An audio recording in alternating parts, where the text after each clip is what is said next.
காலையிலேயே விஜயாவும் மோகனும் ரொம்ப நேரமாக ஹாலில் காத்துக்கிட்டு இருந்தாங்க. ரொம்ப நேரம் ஆகியும் நந்தினி எழுந்துக்கவே இல்லை. அவள் தன்னுடைய ரூமில் படுத்து நல்லா தூங்கிக்கிட்டு இருந்தா. கொஞ்ச நேரம் போனதும் நந்தினி எழுந்து ஹாலுக்கு மெதுவாக நடந்து வந்தா. அங்கே விஜயாவும் மோகனும் உக்காஞ்சிக்கிட்டு இருந்தாங்க. அங்கே வந்த நந்தினி, சாரிங்க, கொஞ்சம் லேட் ஆகிடுச்சு, இப்போவே போய் டீ எடுத்துட்டு வரேன் அப்படின்னு சொன்னான். அதுக்கு மோகன், என்ன கொஞ்சம் லேட் ஆகிடுச்சா? டைம் 8 ஆகுது, சீக்கிரம் போய் டீ எடுத்துட்டு வா அப்படின்னு சொன்னான். கிச்சனுக்கு வந்த நந்தினி இப்படி யோசிச்சா, நம்ம இன்னைக்கு கொஞ்சம் வித்தியாசமாக இந்த டீயை போடலாம் அப்படின்னு முடிவு செஞ்சா நந்தினி. அப்படி போட்ட டீயை எடுத்துட்டு வந்து அவங்க கிட்ட கொடுத்து, என்னங்க வித்தியாசமாக டீ போட்டிருக்கேன், குடிச்சு பாருங்க அப்படின்னு சொன்னான். அது குடித்ததும் விஜயா இப்படி கேட்டாங்க, இந்த டீயில் என்ன கருமத்தடி போட்டு தொலைச்ச, சுத்தமாக வாயிலேயே வைக்க முடியலை அப்படின்னு அவங்க 2 பேருக்குள்ளே சண்டை வந்துடுச்சு.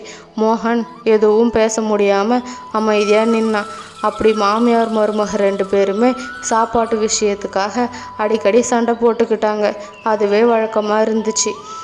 அப்படி நந்தினி அந்த வீட்டில் இருக்க எல்லா வேலையுமே அவளே செஞ்சுக்கிட்டு இருந்தா. ஆனால் நந்தினிக்கு சுத்தமாக சமைக்க வரவே வராது.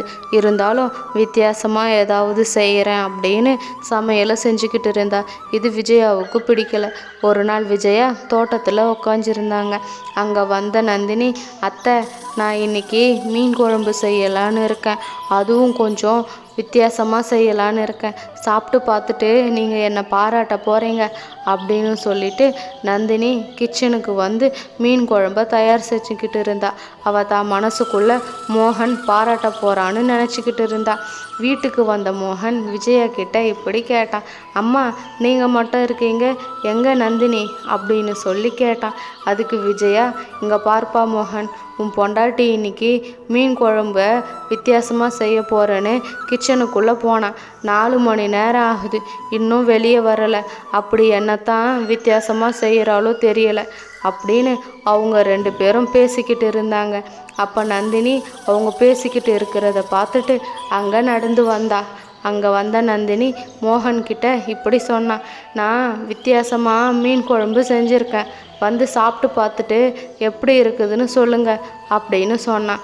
அதுக்கு மோகன், இங்கே பாரு நந்தினி, உனக்கு தான் சமைக்க வரல, நீ எதுக்காக வித்தியாசமாக செய்கிறேன்னு எங்களை பாடாப்படுத்துகிற, நீ அம்மா கிட்ட கேட்டு சமையல் கற்றுக்கலாம் இல்லை அப்படின்னு சொல்லிட்டு மோகன் சொல்லிக்கிட்டு இருந்தான். ஒரு வழியாக நந்தினி அவங்க 2 பேரையும் சாப்பிட்றதுக்கு கூட்டிகிட்டு வந்தா. அத்தை, இந்த மீன் குழம்ப நான் கொஞ்சம் வித்தியாசமாக செஞ்சுருக்கேன், இதில் சாம்பார் பொடியெல்லாம் போட்டிருக்கேன், சாப்பிட்டு பார்த்துட்டு எப்படி இருக்குதுன்னு சொல்லுங்க அப்படின்னு சொன்னா நந்தினி. அதை சாப்பிட்ட மோகன் இப்படி சொன்னான், உனக்கு எதுக்கு நந்தினி இந்த தேவையில்லாத வேலைலாம், உனக்கு தான் சமைக்க வரல, சமைக்கிறன்ற பேரில் எதுக்கு எங்களை இப்படி கொடுமைப்படுத்துகிற, மீன் குழம்பு சாப்பிட்ற ஆசையே போயிடுச்சு அப்படின்னு கோபப்பட்டான். அன்னைக்கு அவங்க யாருமே சாப்பிடலை. நந்தினி நல்லா படுத்து தூங்கிட்டான். மோகனுக்கு தூக்கமே வரலை. இந்த பக்கம் விஜயா தன்னுடைய ரூமில் படுத்து நல்லா தூங்கிக்கிட்டு இருந்தாங்க. ஒரு நாள் நந்தினி தோட்டத்தில் இருக்க மாங்காய் மரத்தை பார்த்தா. அதில் நிறைய மாங்காய் காய்ச்சிருந்தது.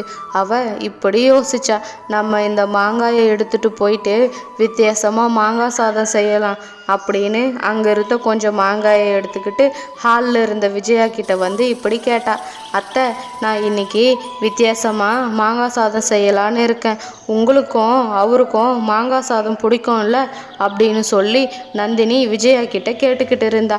அதை கேட்டதுமே விஜயா இப்படி சொன்னாங்க, அம்மாடி நந்தினி, என் பையனுக்கு நான் செய்கிற மாங்காய் சாதம் அவ்வளோ பிடிக்குமா, அது கூட கொஞ்சம் உருளைக்கிழங்கு பொரியலும் செய்யலாம், நானும் உன் கூட வந்து எப்படி செய்கிறதுன்னு சொல்லித்தரேன் அப்படின்னு சொன்னாங்க.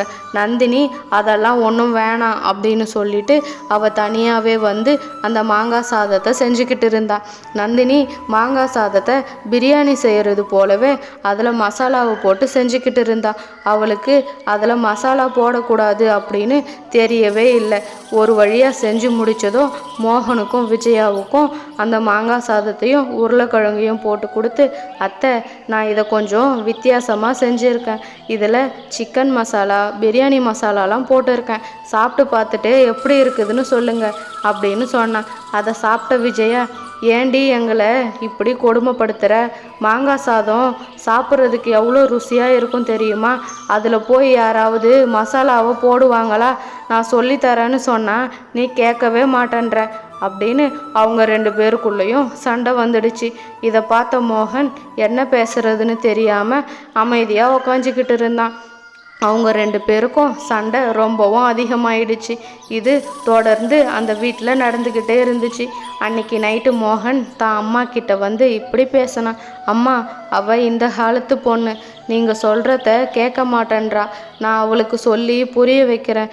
நீங்கள் சண்டை போடாதீங்க, எனக்கு பார்க்க ரொம்ப கஷ்டமாக இருக்குது அப்படின்னு சொன்னான் மோகன். இந்த பக்கம் நந்தினி கிட்ட வந்து, நந்தினி, அம்மா அந்த காலத்து ஆளுங்க, அவங்க சொல்கிறத கேட்டு நீ சமையலை கற்றுக்கலாம் இல்லை? நீயும் நல்லபடியாக சமைக்க கற்றுக்கிட்டா உங்கள் 2 பேருக்குள்ளேயும் சண்டையே வராது அப்படின்னு சொன்னான் மோகன். அதை கேட்டதும் நந்தினி இப்படி சொன்னா, நீங்களும் என்னை மன்னிச்சிடுங்க. அத்தை வயசில் பெரியவங்க, அவங்க சொல்கிறத நான் கேட்டு இருந்திருக்கணும். நான் அத்தைக்கிட்டேயே சமைக்க கற்றுக்குறேங்க. இதுக்கப்புறமா சண்டை போட்டுக்க மாட்டோம் அப்படின்னு சொன்னான். அடுத்த நாள் காலையிலேயே நந்தினி விஜயா கிட்ட வந்து இப்படி சொன்னான். அத்தை, என்னை மன்னிச்சிடுங்க. நீங்கள் சொல்கிறத நான் கேட்டு இருந்திருக்கணும். நீங்கள் எனக்கு எப்படி சமைக்கிறதுன்னு சொல்லி கொடுங்க, நான் கற்றுக்கிறேன் அப்படின்னு சொல்லி கேட்டா நந்தினி. அதை கேட்டதுமே விஜயா, சரிம்மா, நானும் உனக்கு கொஞ்சம் எடுத்து சொல்லியிருந்தா நீயும் கேட்டு இருந்திருப்ப. சரி வா, நான் உனக்கு மாங்காய் சாதம் எப்படி செய்யறதுன்னு சொல்லி கொடுக்குறேன் அப்படின்னு சொல்லி நந்தினியை கூப்பிட்டுக்கிட்டு கிச்சனுக்கு போய் அவளுக்கு மாங்காய் சாதம் எப்படி செய்யறதுன்னு சொல்லி கொடுத்துக்கிட்டு இருந்தாங்க. நந்தினியும் விஜயா சொல்ல சொல்ல அந்த மாங்காய் சாதத்தை செஞ்சுக்கிட்டு இருந்தா. அப்படி அவங்க 2 பேரும் சந்தோஷமாக சேர்ந்து அந்த மாங்காய் சாதத்தை செஞ்சு முடித்தாங்க. அப்படி நந்தினி அவங்க 2 பேருக்கும் சாப்பிட்றதுக்காக அந்த மாங்காய் சாதத்தை எடுத்துகிட்டு வந்து கொடுத்தா. அந்த மாங்காய் சாதத்தை சாப்பிட்ட விஜயாவும் மோகனும் சாப்பிட்டு பார்த்துட்டு நந்தினியை ரொம்பவும் பாராட்டினாங்க. இப்படியே சில நாட்கள் போச்சு.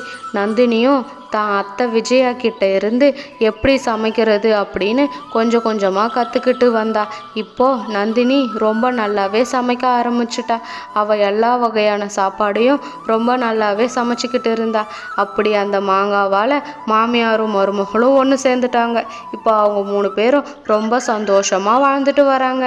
இந்த கதை உங்களுக்கு பிடிச்சிருந்தா மறக்காமல் நம்மளுடைய சேனலை சப்ஸ்கிரைப் பண்ணி பெல் ஐக்கானை கிளிக் பண்ணி ஹால்னு கொடுத்துக்கோங்க. நிறைய பேர் சப்ஸ்கிரைப் பண்ணாமலே வீடியோவை பார்க்குறீங்க. அடுத்து என்ன கதை போடலான்னு மறக்காமல் கமெண்ட் பண்ணுங்கள். அடுத்த வீடியோவில் பார்க்கலாம். பா.